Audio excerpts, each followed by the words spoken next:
Good evening, everyone. Welcome from wherever you are in the world on this post-Spain show, episode 15. And finally, after a very dull and dreary Monaco race, if you haven't seen the Monaco show, it'll be up very, very shortly.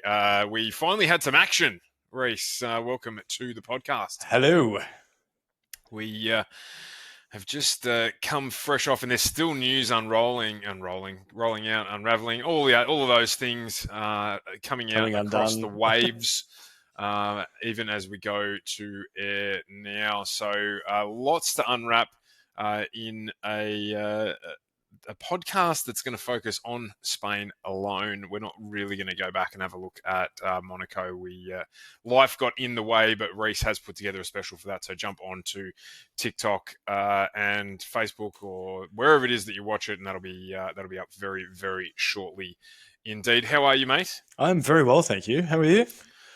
I am, as usual, tired, but looking forward to spending the next hour or so talking about everything that happened over the last 3.5 days in our favourite formula, that is Formula One. We better get the show underway the right way. I was going to say tired. I am. So there it is. I'll be up now until tomorrow morning. But let's get into it. Let's have a quick look at qualifying for Spain. So an interesting session with a few surprises. Yuki Tsunoda matching Liam Lawson's worst effort, despite the fact that he thought it was quite a good lap. And it probably was a clean lap, actually. Looking back at it, he just didn't do it as quickly as everybody else did. Yeah, well, there was less than a second between, obviously, Oscar Piastri and Yuki going across the whole 20 drivers. So it was a pretty tight quality in Q1. Yeah, and of course, Franco Colapinto as well. He had some issues with the Alpine. We're seeing a few issues come through the Mercedes motors at the moment, but the Alpine as well having issues there. Yeah, that was the second engine failure of a Mercedes power unit in as many weeks. It was indeed, and we haven't seen that many of them at all. They were a very well. I'm going to say they still are a very reliable power unit, but obviously they've got some gremlins in this one. Yeah, maybe a new mechanic or something's joined on, but it was a Friday night build. Carlos Sainz putting in his worst performance for Williams, who really had a weekend to forget, to be brutally honest. But yeah, well, Williams did as a team. Yeah, not making it out of Q1 for that first time. Your man Nico Hülkenberg. I'm just going to drop in here to talk about this. Hang on a minute. Don't explode before we get there. Qualifying 16th, probably and outdone by Gabriel Bortoleto, who managed to jump into P12. Lance Stroll, we'll talk about him as well in a minute, dropping in at P14. And look, probably not too many other surprises as we head up the list. We don't generally spend a lot of time talking about quali. Gasly, P8, that was a big surprise for me. Yeah, but he was strong at Monaco as well. Yeah. So his qualifying performance has been good. It's been his race performance that's been average. I was pleased to see that out of all of the time, is Kimi Antonelli still managed to get into the top 6. Lewis out qualifying Charles as well was good to see, but obviously that didn't transpire into race pace. And Max and George, after what's happened today, identical lap times. Max did it first, so he got it there. And I mean, I guess the main thing really to talk about out of qualifying is, once again, Lando got the initial fast lap in and then just couldn't. We've spoke about it a couple of shows ago. It just can't get that final lap fast. He just overdrives the car or pushes too hard, and it ended up costing him against Piastri in that last stitch effort. I think overdriving the car is probably the best term of phrase to use. Watching they had a really cool relay of the both McLarens sort of overlapping each other, ghost car style. Yeah, and seeing Lando sort of hard braking, like late braking into the corner, sort of sacrificing the exit, missing the apex. Oscar was obviously braking a little bit earlier, but then hit the apex, got the drive out of the corner, and it's that over driving that we talk about that we definitely could see. Yeah, they're really cool, those videos they've been putting together, and I Some think of the someone stuff else that was doing it beforehand, and now Sky's jumped onto it. But he drove like we've seen Max drive in those overlays, where the braking is really where the Red Bull makes up that difference in the way Max drives it versus the McLaren. But yeah, the definitely overdrove it. the difference is that the Max still gets that the track position for the exit and the drive out of the corner, where Lando seemed to sort of late break and sacrifice that and not get that drive out that you see Max have. Yeah, of course, being in the same hardware, you wouldn't expect the way the car generates pace to be too different between Piastri and Norris. But obviously, ultimately cost him and Oscar the biggest margin actually we've seen across that sort of All first season. four drivers all season. And Yeah. by some stretch too, it's always been in the thousandths or hundredths between them. But yeah, big margin. And probably highlights that there wasn't really that much to be made out of the wing changes coming in or the flex changes coming in that we saw being brought in for Spain in those technical changes. Yeah, no, definitely. And McLaren had visually a big change to the wing, but watching the pace and their overall race pace and tire management is still there. So obviously not. I think Hamilton came out and said that it was a waste of a lot of money and resources, and to be fair, looking at the results, it probably was. Yeah, so they just put some reinforcing ribbing in or something like that to stop the deflection, but we'll touch on that in a little bit as well. Into the race, the race itself was the start was great. We saw some initial sort of argy-bargy, and other than that, it was pretty plain until that caution late in the race. Yeah, so just touching on the race, going through, what was your? I'm gonna put you on the spot here. What was your favourite overtake of the race? Definitely. Oh yeah, but I'm going to steal yours, so that's No, probably that's fine. not a great idea. Probably Nico around the outside. There's a lot of that as well. It was probably not that there was one single overtake, but the fact that there was just overtaking in general after the race in Monaco. But yeah, I think probably a couple of those round the outside moves. Fernando did one as well. Fernando did it like a handful of times. It didn't always work for him, but he was just overtaking in places that you don't usually see overtaking happen.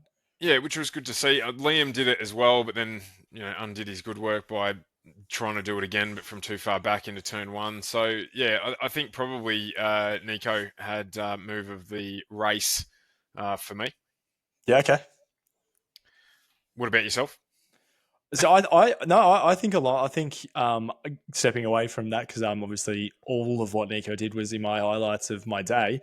But I think Alonso around the outside, and as I said, it didn't always stick for him, but just having the pace in the marbles and then driving through it was really really cool to see, and we know what Alonso can do, and it's really I think it's refreshing to see that it's still there because it hasn't been this year. Yep. No, definitely. So yeah, in terms of the race itself, as I said, pretty. It wasn't edge of your seat stuff until probably that caution late on in the race when Kimi Antonelli went off. Alexander Albon obviously had a race to forget, damaging his front wing a couple of times during the early phase of the race. But yeah, obviously he didn't finish because of that. And then you had the Antonelli engine failure that brought out that yellow flag, which probably is where things got a little bit loose. Let's talk briefly about the safety car. Now, there was the commentators were talking about that basically the safety car was staying out long enough to let the cars that they let through catch up to the back of the pack. My understanding of it is that's not necessary. They get let through the lap before the lights go out on the safety car. There was sufficient gap between themselves and the leaders. So, when the safety car pulls in, they weren't going to end up catching up onto the back of the cars that had just unlapped themselves. And then we saw a whole heap of drivers really struggle for tyre temperature, having been, 5 or 6 laps behind the safety car. Yeah, I didn't understand that at all. I was some of those people have been lapped twice. Like I don't understand getting them to the back that far down. Just not necessary. No, and I mean, really, out of everyone, it was going to help Lawson as the leader of that sort of second half of the pack. And it was also interesting to see how Oscar had to quickly hold up the whole pack as well, and nearly had Verstappen end up in the back of Lando, which would have, wouldn't have been a great look from the team's perspective. But obviously, Oscar got a really good restart out of that. Let's take one step back and have a look at the pit stops and the tyre strategies. So I said to you before the show that I think if we want to go through and unpack Red Bull from this weekend, we've got to go right back to qualifying and have a look at their tyre usage to get Max into a position where he's able to contest for pole position. Both here and at Monaco, they've had to use more tyres, more soft tyres to try and get that car up to the front of the grid. And it's been McLaren's advantage where they haven't had to, and certainly Ferrari's as well here in Spain, that they didn't quite have to do that. And it meant they were more able to be more flexible with their tyre strategies later in this race. Yeah, just seeing Max left with what he had left, and I think Charles had a brand new set of mediums, for example, at that point of the race as well. So having the people around him having much more options really just points it to the pointy end that I think, as using your words, just band-aiding it early, that they've got issues. And they're throwing everything at it to get him at the front so he can try and drive with those guys. Yeah, so we get through that, and then obviously, so Max comes out on hard tyres. You've got Leclerc, I think, on either the softs or the mediums. I think he might have been on a used set of softs, but be that as it may, certainly the McLarens were on softs. And when we say used, they've done literally an outlap and a flying lap in qualifying, so they're 2 laps in.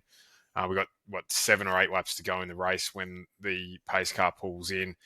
And everyone immediately on the restart, you saw a number of drivers get sideways trying to get the cars to go, including Max, who had an extraordinary save. Super uncharacteristic of Max as well. It's very uncommon for him to see him make a mistake like that. Absolutely, and it allowed Leclerc to go through, which he wanted to be able to, and he was always going to get there. Max on hard tyres, and Leclerc on the softs to be able to make that pass. And then we see the unfolding of the George Russell incident. So run us through your thoughts on so the Leclerc incident got, when they made contact down the straight into turn 1, that got noted. And looking back at some of the after race stuff, there might be a case there, because Max was saying he got driven into, and there might actually be a case there that Charles did actually end up driving into Max, not the other way around. Take us through your thoughts on how that whole thing unraveled. I think the incident between Charles and Max was just what it was. I think maybe both of them turned in having a look at it. I'm not sure one drove into the other as such down the straight, but that I could have played on with, just have a tap and go sort of thing. But obviously the snap of oversteer that Max had, well, the tail that Max had, the contact with Charles, and then we had George and Max. Max, I'm just sorry going through it. Seeing George trying to overtake Max, push him off, come back on, and then Max's engineer telling him to give him the place back, I think would have it did. It made Max explode internally, which is what we saw leading to, again, just not a very intelligent move by Max and just driving straight into George.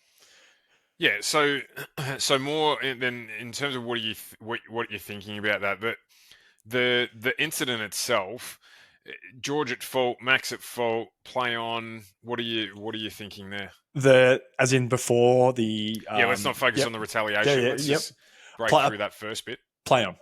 Play on. But Okay. absolutely. At that point, I think it's a play on. So Max ends up taking the escape route, which you can do, which weirdly enough is quicker than going through the corner. So I'm not sure actually And how that's a runoff, but it is. and being where he was on the track as well, like that was used multiple times during the race and let go. So again, that's why I'm like it's play on. And then obviously the Red Bull meltdown continues. So you've got, not only did they put him out on a brand new set of hard tires, and you wondered if they might have gambled on putting him on a set of softs, but anyway, a new set of softs being better than hards. But so he's already wondering why they've put him out there on hard tires. And I mean, his relationship with his engineer is awesome, and the commentary that we hear on that is good. But I felt like maybe they might have given him a little bit more information, and that's all we've got. Yeah. So he's already frustrated with that. Then everything that you've just explained happens. And then for some weird reason, when they haven't told him to redress in obvious situations where he should during the year and in prior years, they decide that out of everything, today is the day when they should start deciding to get him to redress things where I think generally if he thought he was in the wrong, he probably would comply relatively easily, even if he wanted to argue the toss, because he always would. But he's clearly not in agreement that he's at fault with George, and certainly still questioning whether or not the Leclerc incident was something that he hadn't needed to be worried about. Yep. And then they say, here you go, literally red rag to a bull. Let's make our name actually stand true and redress the situation. Which I'm glad you said that, which is How? something that they've never done. No, absolutely. And in times that we've spoken about this before, and there's been obvious times where we're going, look, probably should have given it back then, and then we wouldn't have this issue. Taking a 5-second penalty or whatever it has been in the past, they've never redressed, even in the most obvious times where it's like, cool, give it back. He's taking the penalty. So why, when he's as pissed as he is, in the heat of that, with the adrenaline running through, do you then say something like that with absolutely no regard for anything that's happened beforehand? It's Ferrari-esque. Like it really is. It's something that you'd expect Ferrari at the moment to do. It's Except they did it when it happened, not 4 laps later. So it's Alpine. Like it's what you. There's a couple of teams where you'd be like, oh yeah, okay, cool, I get it. I get that's why they've done it. But Red Bull have never done this, so why today decide to do it? And then obviously Max is coming out, and we just spoke about this just before the show. It's just coming out now, and has basically said, look, in the heat of battle, you make mistakes. He didn't apologise for it, but in the heat of battle, you make mistakes, you make decisions, and that's what he's done, and he's made the decision. So it's obviously irresponsible, reprehensible. I don't know what stronger word you want to put on it, but I look at it and I just think, you know what, you're a 4-time world champion. You're probably going to need to have better control of yourself than that. As much as I love the way Verstappen is hardcore in races, I just thought it was a really, really bad look. Yeah, no, I've always, regardless of like we're talking about like the past and things that happen and heats of the moment and things that happen, I've always seen that side where it's like, okay, cool, I get it, but this one I didn't get. I didn't understand why he would make such a silly decision, and even in the heat of the moment, he did say something in the post that he put out, and he just said, our tyre choice to the end and some moves after the safety car restart fueled my frustration, leading to a move that was not right and shouldn't have happened. And that's as close to as I've stuffed up here that I think we'll ever get from Max, which is great that it's come out with afterwards. But as you say, 4-time world champion should probably have more of a grip on it at the time than later on. That's that is as close to as a temper tantrum as you get, and then the 8-year-old settles down and goes, "Oh wait, sorry, what I did was wrong." I don't think it's enough. No, I think he should have come out and said, you know what? Yeah, the heat of battle stuff and all that, but I fucked up and I apologize. Like, I realized how dangerous it was. I realized what could have happened. I think he should have. And I wonder if some of it, because I saw as well that there's a potential for him to get a further penalty on top of what he has already received. He's on 9 points as Yeah, well. he's only got one more point before he gets a race ban. Some of the rumor was so that he could go and run in the 24 hours of Nuremberg. That's a joke. That's absolutely not why he's done it. But with a further ban coming, if I was his PR guys, I'd be like, Max, you need to swallow it, or we're going to leave you at the petrol station, and you need to come out and say, I'm sorry, I understand the ramifications of what could have happened. Frustrated, blah blah blah blah blah, and cop your wares. Anyone else, and I'm saying this, anyone else on the grid. And I understand the backlash that Max has got from this, but everyone else on the grid would have copped the third degree from everyone if that's all they had to come out and said. But I have a feeling that's probably as deep into it as we're going to get. Yeah, true. So look, a disappointing end. And you asked me a question 2 shows ago that I neglected to respond. Now is the answer to my question. I think that the world title is lost. Yeah, okay. I think it's done because he's now driver standing wise. Oscar's on 186, Max is on 137. We're waiting for the change to come through with the downforce with the wings. Haven't seen the full play out of that. Obviously, it's only been at one track, but I think now, unfortunately, unless there is cataclysmic failure at McLaren, that we're into a 2-horse race, and it's just which of the McLarens. And then the team's world championship was already over. We've already called that. So, yeah, I think the answer is now. Gap's too big. Do you think that could also be the breakdown in his brain today as well with what was going on? I don't know. That's a really good question. How difficult would it be to be still, I'm going to say, the best driver on the grid in probably the 6th best car on the grid? True. How frustrating you would be to go if I was in any of the cars around me, if I was in a Ferrari, if I was in a Mercedes, if I was in a McLaren. To be fair, if he was in the stake car this weekend, like I could be doing so much better. And here I am, the team's bundling the tire strategy, bundling the race strategy, telling me to do things that I've never had to do before, and just watching everything fall apart in front of him. Really, to none of his own doing, because he's still, other than today, he was still doing everything right. He was still playing the games, and he was still challenging and going in hard and racing hard. And today, I don't know if he just saw it go, crap, and it's all falling apart now. Yeah, it's a good question. I mean, Nico Rosberg said it a couple of times throughout the weekend. Dare say his name. Sorry, that he's still better than our mate. Didn't you say that there was 3 groundhogs? Rosberg's the other one. Now we need to name the third one to find another one. I'll have to have a look if there's any German groundhog equivalent. But he said a couple of times, that Max is doing things in that car that only Max can do, and then that's where it comes down to. I think Max probably realised late last year that unless they were going to make big gains, that this year was going to be a struggle if McLaren continued to march on. Yeah. And again, just going back to the fact of 4-time world champion, it comes to an end. Like you can't say, even go back to his first title, Lewis didn't behave like that after no, Mikey, no, it's wrong. Like, and that's where Max needs to probably grow up a little bit. And I know I get there. I don't care attitude. I fully love that. I don't give a shit what anyone thinks attitude. I respect that completely. It's something that's made me favour him as a driver. Just having that like 1980s mentality in today, or 1990s mentality in today. But you've still got to be able to be cognizant of the fact that you're held in a different regard, and you need to be able to swallow your pride every now and again and go, yeah, I fucked up. And in light of what you're asking, look, it's over for now. What's next? Yeah, absolutely. Like next year is such a big difference in terms of massive frontier. change. Yeah, like this year, yep, cool. 5 in a row would never have been done before. Would have been great to do it. Probably unlikely to happen.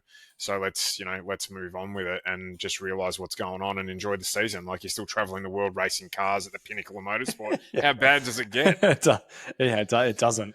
But just in regards to what you're saying, just to the 2021 season with Hamilton.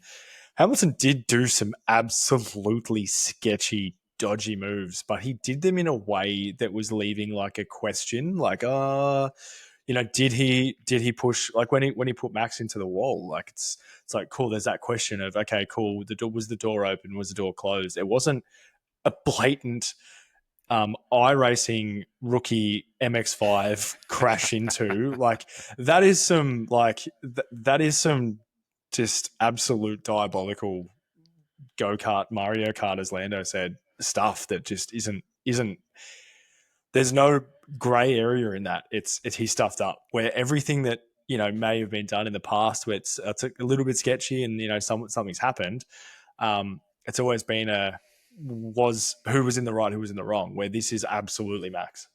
Yeah, this one 100% is, and he's already probably laid those out. Just speaking about Lando quickly, we'll move on to Lando bottles it. But I thought after the post-race for Lando, like, I feel like we're our own Groundhog Day because we keep talking about the same things over and over again because he keeps giving us reason to. But someone needs to. He is Fev at the Brownlow. Someone needs to take the microphone off him. Jeez, I don't think he's quite that bad. But some of the stuff that he comes out with, I'm just like, dude, no.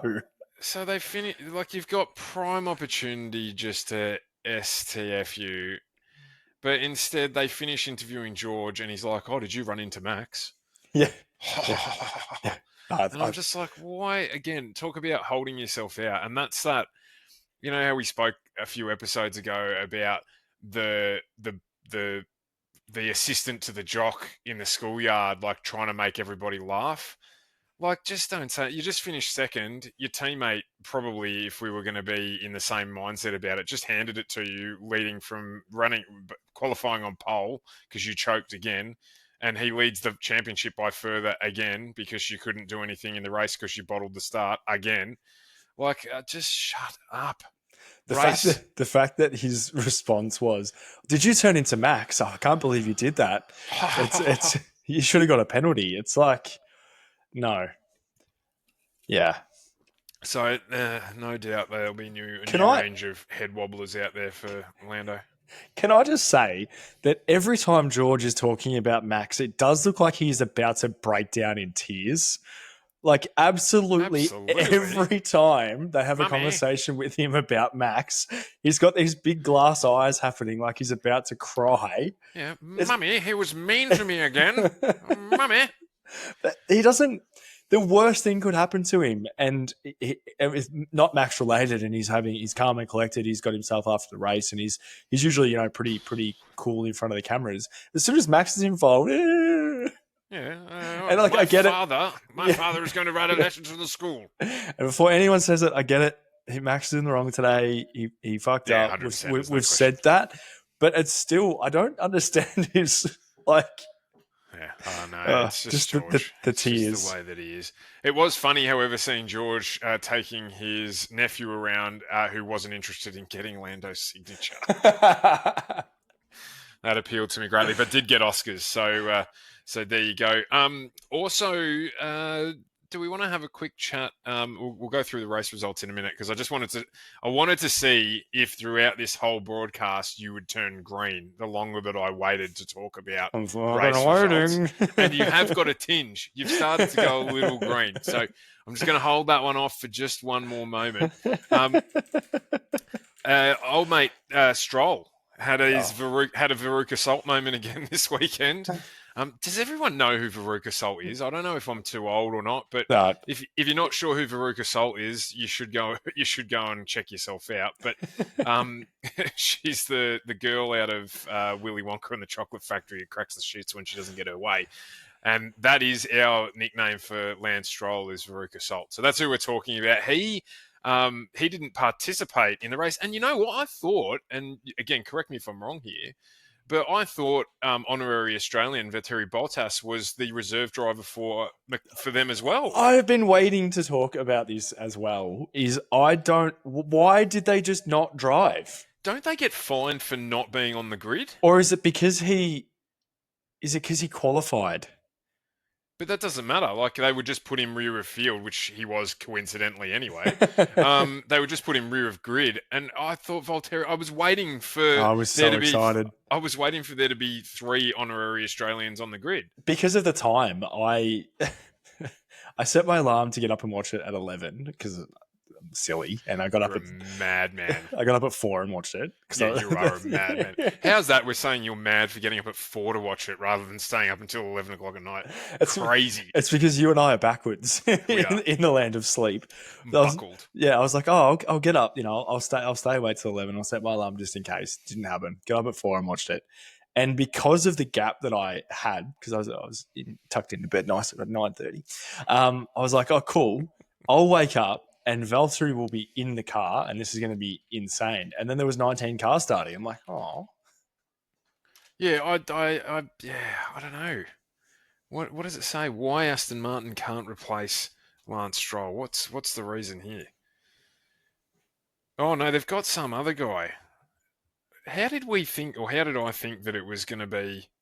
Isn't because Valtteri is the reserve driver for like 4 teams For Mercedes? Yep. McLaren. Yeah. Aston. Because it's a Mercedes power unit. No. So Aston Martin's Formula 2 champion Felipe Drugovich. Yep. And Stoffel Van Dorn were ready to jump in. Oh, okay. Yeah, I thought I absolutely is eligible to replace Stroll for the Grand Prix in Spain. Article 32.2A of the F1 sporting regulation outlines that a driver can be replaced at any time before the start of the qualifying session.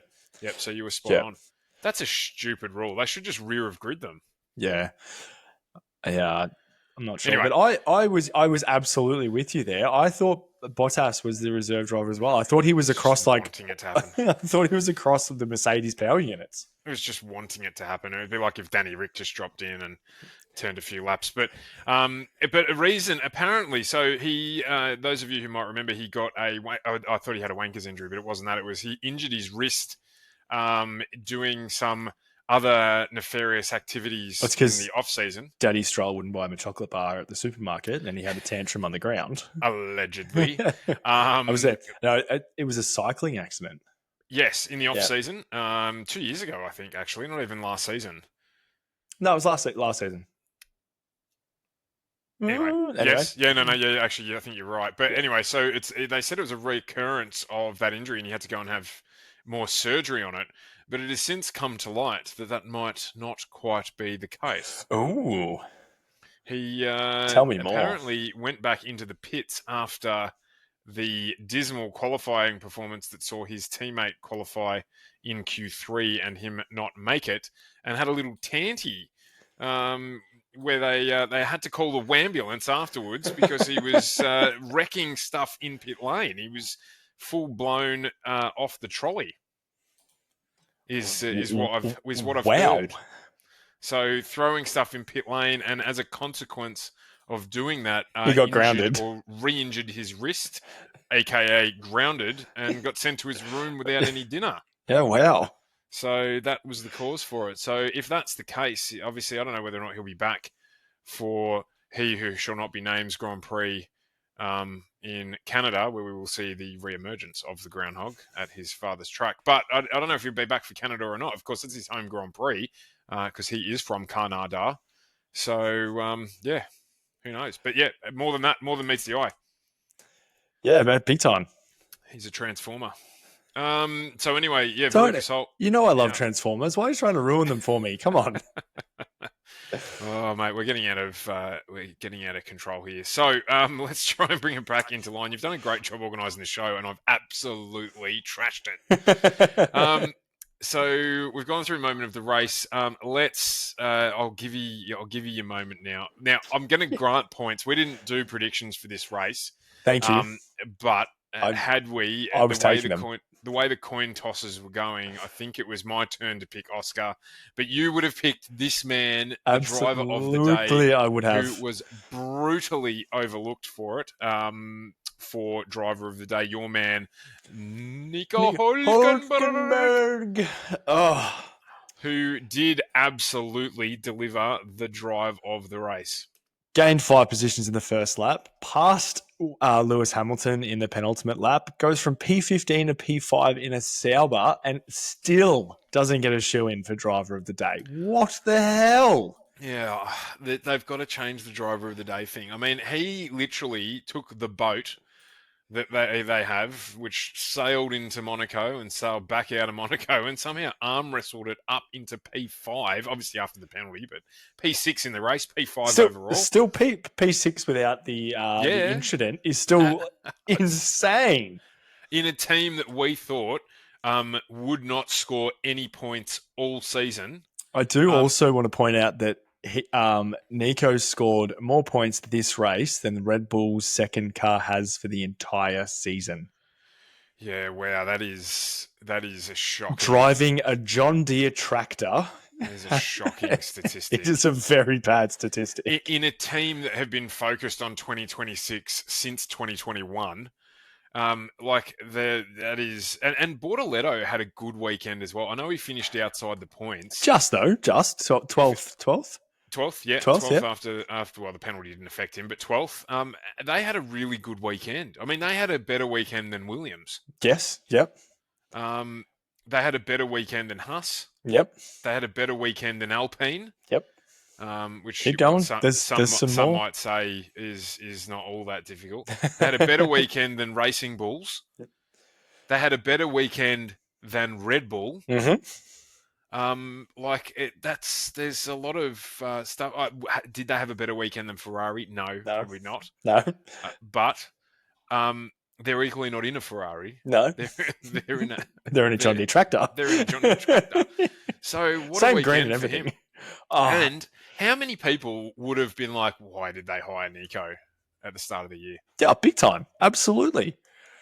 But everyone saw what he did in that Haas last year. Like he's a very underrated driver, and that's why I pick him. He's just a dude, and you just like his name. No, nah. But you saw what he did. He's in the Haas. Like you've seen him in a Renault. Like he can drive, and pulling the Haas up to what they did. Like Haas's best season will be for a long time. I think last season with Magnussen and Hülkenberg, because they're not delivering what we expected them to deliver this season. And then he's also the only driver that hasn't ended their career with Haas. He's the only driver that Haas has employed that has gone on to continue racing. Seeing him overtake Hamilton, it was just insane, but fantastic all at the same time. And just touching on that, we always reference that Haas mechanic who has been promoted since then. I think he's almost running the joint now. Who in Drive to Survive questioned the choices of Esteban Ocon. Interesting to put up there now that Nico is only 4 points behind him and almost into the top 10 of the Drivers' World Championship. Yeah. The only good news out of this weekend is that some form of normalcy has been returned because Lance Stroll is no longer in the top 10. No longer in the top 10. He's dropped to 12th. And if Carlos had a better weekend, it would have been 13th. And Pierre is on 11 points now, so he'll probably pass him too in another boat. A car that shouldn't be on the grid. Anyway, we won't go back into that. But yeah, so that some normalcy has been restored. But what a phenomenal drive, making up 5 positions in the first lap. And I know that he went off and took the exit because he got pushed off the track. But he had some phenomenal overtakes. He had speed and consistency and didn't have a good qualifying. Was 16th in qualifying and only started 15th because of Stroll dropping out. So, yeah, fantastic drive. And he got my absolute driver of the day. Yeah, I think an injustice there. So a good lead in to Rhyss rates him. I don't think there was much more to cover from the race itself. So let's get into Rhyss rates him, a segment synonymous with not favoritism, but you're pretty kind on the grade sometimes. So let's have a run through here. We'll go in finishing order. Bottom to the top or top to the bottom? I'll leave it up to you. Bottom to the top. I've given Stroll a -10 because I've just everything to do with not showing up to the race. Albon and Antonelli both DNF'd, and both not really their fault. I think Antonelli's drive before that was really good. I've given both Albon and Antonelli a 7. Yep. And now I just wanted to point out too, this is ranks based on pre-race expectations versus their results. So where I expect them to be at the end of the race, where they actually were, and they're obviously racing. Beamon and Ocon are both at 6. Colapinto a 5. Science, unfortunately, not the weekend for him, giving him a 6, equal with Yuki as a 6. Bortoletto, I've given an 8. Again, getting that tractor into 12th, I think, was a phenomenal effort. Lawson, I've given a 4. I really don't like the way that Lawson drives. I think he's way too arrogant in driving it, and seeing him lunge down the side of Beerman and the incident with Albon and things like that. I'm just not there for him anymore, and it's not ideal. But sad to say, but agree. Yeah. Max, until the last 3 laps, I was rating a 10. I thought that was a phenomenal drive. After the incident, a 2. Again, just unexpected, temper boiling for him. Fernando Alonso, first point scoring of the season for him. Phenomenal drive. I've given him, Gasly, and Hadjar all 9s. I think seeing Gasly finish where he did, I wasn't expecting that at all, even though I understand he's been getting better. Hadjar has to be one of the best rookies this season, I believe. Him and Antonelli definitely going for that one. Hamilton a 6. I just don't think he had much. The Hulk, I've given 10,000. There's a new rule that I'm allowed to do that. Wow. No, a 10 for the Hulk. George given a 7. Leclerc and Lando, I've given 8. I think both of them got lucky more than they drove good races, but I think they got lucky. And Piastri finishing at a 10. Again, another flawless race from Piastri. He really is just proving that he does have that world championship mentality, and just getting in, driving, and doing what he needs to do. The start, I was really interested to see how that start was going to go for him, and he couldn't have nailed that any better. He's going to be hard to beat. Oh, absolutely. I know we're biased, but he's going to be really hard to beat. No, it's just seeing just that mentality, the confidence that he's got in his driving. And we know that, like, starting in Max's position, I think it was last year that they had the incident with Checo crashing, was going into turn 1, ended up 4 wide, but Max went from 3rd on the grid to 1st in one big sweep, and Piastri just didn't allow that to happen. He got the best takeoff. He listened to his engineer, got the clutch right, got it off, and it was just phenomenal. Which you don't see this. You don't generally see this early on in someone's career. The control that he has on that machine. Yeah, absolutely, and just not getting flustered, and like all the things that we've spoken about before, he's really, really in a good spot. I was going to comment about your Isaac Hadjar Rookie of the Year mention as well. So he's currently 27 points behind Isaac Hadjar. Isaac Hadjar is 27 points behind Antonelli. Yep. And so obviously, Kimi's been unlucky in the last couple of races, and so obviously it's beyond his fault in terms of the engine failures that they've had. But Isaac, definitely, I think there was some expectation with Kimi going to Mercedes, aside of the fact, put to one side the Lewis Hamilton replacement factor. I think there was an expectation that he was going to be quick, hand-picked by Toto, all of the stuff that has happened for him. He's coped with the pressure really well, not diminishing from anything. I still think he'll probably be the highest placed rookie. But because of how good he was in those early rounds, the only mistake Isaac Hadjar has made is on the warm-up lap in Australia. You got a DNS.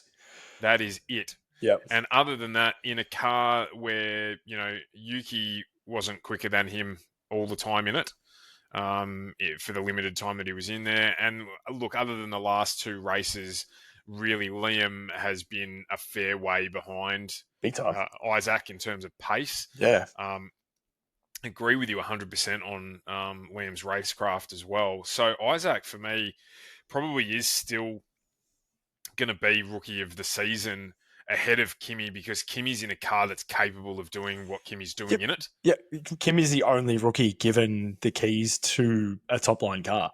This Yep. is the only one. We're talking about Bortoletto and that he's finishing 12th in a John Deere tractor. That's it. We've got Bierman in More the impressive. yeah, we've got Bierman in a Haas, which he probably isn't.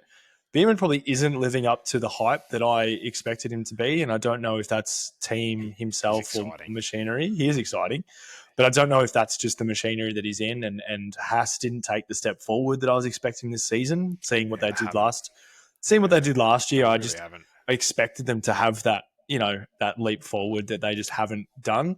Yep. Then we've got Hadjar in the Racing Bull, which is a second tier car. Well, up until this season, a second tier car versus the Red Bull, and then as you said, Antonelli in a Mercedes, who should be. So the expectation is that okay, cool. Your senior driver is finishing third. You should be fourth or fifth because that's the machinery that you're in. Where everyone else's teammate is finishing equal to or behind them because that's the machinery that they've got. Yep. Yeah, no, 100%. So, look, it's going to be, obviously, we're now, a third of the way through the season. We've got a couple of weeks break until we head to Canada. And then, again, I think we've got another week in between Canada and... My mind's gone blank, but after Canada, we head to... How do I not remember? I saw it just before. It's been a long day. Austria, Canada, to the Austria, Red Bull Ring, and then the British GP. Now, I wanted to pose a question for you. Austria, the home Grand Prix of Red Bull. Results continue the way that they continue. What happens when Red Bull don't win their home Grand Prix? Well, they didn't win it last year. True. So I think they're going to go into this. But they were in the lead of the Drivers' World title at this point. I think they're going to go in there with a vengeance, if I'm being honest. I think... You mean Max will crash into George at turn one rather than Lando? But I think if you're Max, if you're Red Bull, if you're anyone in that team, you need to spend this little bit of a break and go, we've literally cooked. I know that they won one of the triple header races. That's fine. But the way that they've ended the triple header is much further away in terms of a team performance than I expected to see them the whole season. I didn't expect them to literally implode like I think they have at this race. Yeah. So I think they go away, they regroup, and I think some massive changes need to be made. And I don't know whether or not that's just like the setup or the car or whatever they need to do or internal, but they need to fix something and they need to fix it now. Otherwise, they're going to be a backmarker team. Because finishing one car in the points, Max got 1 point this weekend. Yeah, well, and I mean, I know we always joke about the fact that we get things almost right. And we weren't going to talk about this at this show, but I think it's actually now relevant to do it. We said weeks ago that Red Bull will probably struggle to finish fifth in the Constructors' World title. 1 point this weekend, again, cements that. They probably saved a little bit by the fact that Williams had such a bad weekend. Yep. But Ferrari, both strong point scoring positions, albeit Lewis had a weekend that I guarantee you he himself would be 100% disappointed in. Especially with his qualifying. Like that's, yeah. I do actually also want to, while we're talking about Ferrari really quickly, I do want to just quickly point out and say that Lewis has actually scored more points in the Ferrari this season at this point than he had in the Mercedes last season. But Mercedes are on 159 points, so they're now ahead of Red Bull on 144. George is consistent. He was consistent last season. He's proving that again this season. And aside of the two failures, you would think that Kimi would have finished well inside the points in both of those races as well. Yep. Monaco, maybe not, because Monaco was difficult. But you've got Williams on 54 points. I say only, but they're 90 points behind Red Bull. If both of their drivers finish in the points for a majority of the rest of the season, and Red Bull continue with one driver finishing the top three, they will finish fifth. Yep. And the team in sixth is Racing Bulls. Mm-hmm. So the long-winded question that I get into with that, and I get that what you've just said in terms of wholesale changes, taking into account there's a new car next year, which you can't hang everything on the fact there's going to be a new car next year. You just can't in a business. What if that's a complete disaster for them as well? We saw rumors and we called it ages ago about Frank being in trouble running Ferrari. And we saw that it was rumored that potentially, I know Christian's come out and said what he said, but that maybe Christian might have been in the running to go to Ferrari. Why would you, and the question I'm finally posing to you, if you were the head of Ferrari and you've continually tripped yourself over, why would you hire the guy who probably, if we were real about it, just hired the right people or the right person at the right time to get Red Bull to be as successful as they have, who now works at Aston Martin? Why would you approach him to come and fix all your problems when it looks like they're about to go through the same problems that Ferrari have been going through on repeat since, well, I don't know how far back to go, but for a long time. Why would you do that? 2 words: because Ferrari. But that's all I can think. They haven't made wise decisions for a long time. Like you said, that they've put so much money into Lewis Hamilton, and I've literally just said that he scored more points in Ferrari this season than he did Mercedes last season. He wasn't driving the wheels off that to throw that at him. We talk about the growth of Schumacher that did in Ferrari, but it took Schumacher years for that to come to fruition. And Hamilton's going to be in his mid-40s by the time that sort of gets there. So the only thing that I can think of is they're holding on to the fact that Horner knows how to do it the same way that they know that Lewis knows how to do it, but not. Lewis knew how to do it because he was in the machinery and the team. Horner, as you said, hired the correct people. They're not looking at that. They're looking at Horner was a result of Red Bull's domination and the growth of, I think Red Bull, the team was purchased for like $1 and consumed all the debt. It was. When it was Jaguar. When it was Jaguar, they consumed all the debt, bought it for $1, and then they built it into a very, very successful team and successful business. And I think that's what Ferrari's looking at. Going, he was there from that. It's the same thing with Hamilton. I can't make absolutely any sense of it, but that's all I can think of is the name and the knowledge. But you're correct in saying that he just hired the right people, and Ferrari's doing the opposite and hiring all the wrong people. So, because they've done this before, of course, in a way where they hired Sebastian Vettel from Red Bull to come and win world titles, and he didn't because Lewis won all the world titles in the Mercedes. But again, that's what I'm saying. They're looking at Vettel going, well, he knows how to do it. We'll get him over here. And they tried the same thing with Hamilton, and they're going to try and do the same thing again. Because for mine, I'm with you. I think that what Red Bull need to do, I think that, and it will never happen, but I think they need to get rid of Helmet. I think they need to get rid of Christian Horner because he's a helmet. And they need. I've seen the photos. He's got a helmet. They need to clear it out, and I know they'll probably lose Max in the process. So what I'm talking about is imploding the team properly. But they've created such a problem for themselves now, where they have the biggest seesaw between the lead driver and the other driver that nobody's ever going to want to have that second seat again. Not now that the third driver in a row in it is driving around in a potato sack race against everybody in a Formula One car. So they need to clear the decks, I think, and get rid of everybody. And Red Bull might even go. Red Bull might say, we're not going to sponsor it anymore. And that might happen. And that maybe in a big call, maybe they go the way of, a Tyrrell or an old team and they just disappear, or Lotus. Because big call, I just can't see them coming back from here. I really can't. I know everyone's going to say, there's 2026 and new cars and all that stuff, but they've got no idea how to get a car that used to dominate everybody to dominate again by 30, 40 seconds. That's the thing. Like, they obviously unlocked the key early and just went to sleep.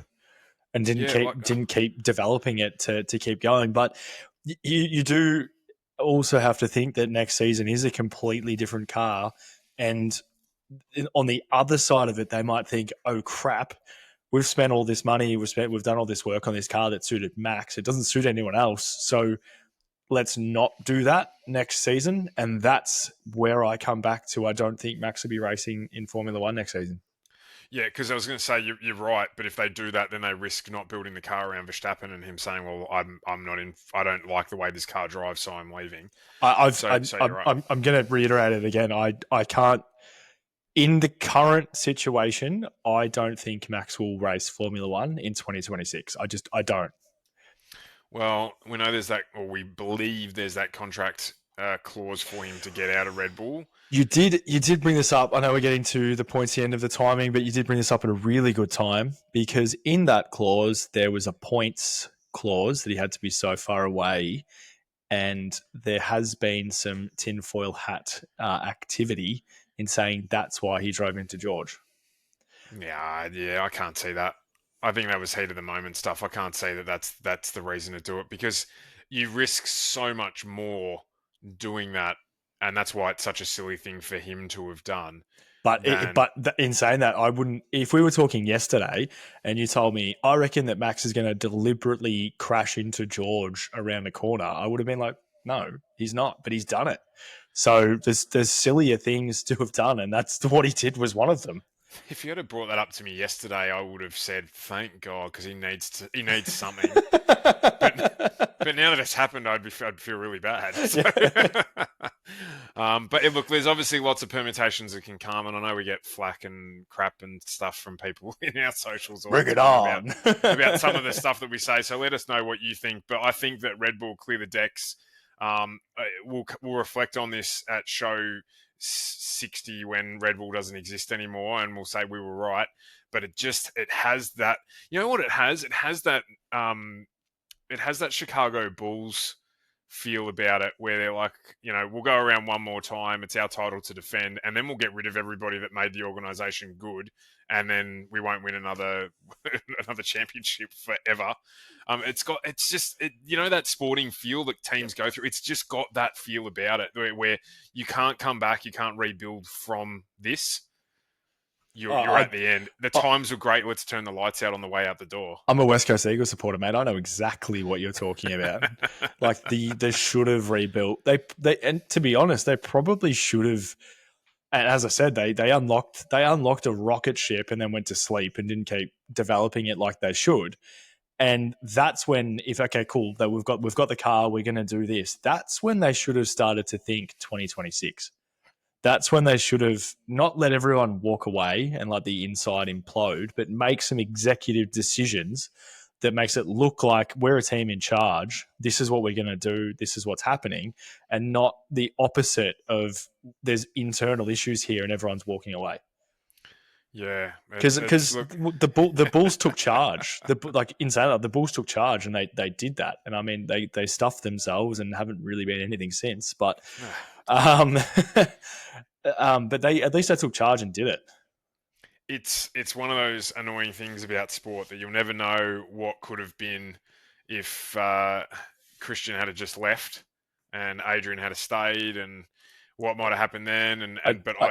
I do often wonder if when the scandal allegedly happened, if Christian had just gone, all right, see ya, other than looking like admitting guilt, if everyone else had stayed, it would have stayed.